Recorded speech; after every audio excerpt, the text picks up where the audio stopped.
Hello friends, हम लोग धंधा पानी करके आ रहे हैं।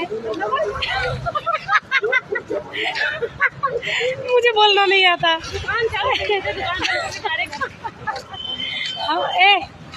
बोलो आप ही, मुझे नहीं समझ में आ रहा है। गाइस, हम लोग दुकान लगाए थे और दुकान अभी बंद करके हम लोग घर पे जा रहे हैं।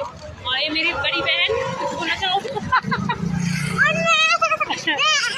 हम दुकान लगा के अब घर जा रहे हैं, एंजॉय कर रहे हैं। ये एवले है, ये मेरे हस्बैंड का फेवरेट जगह। ये एवले यहाँ हम आकर बहुत मस्ती करते थे।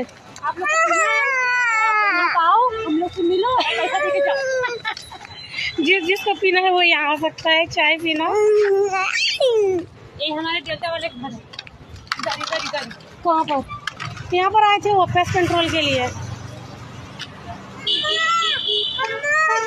100 बार जन्म ले तेरे लिए, तेरे इश्क में मर जाए।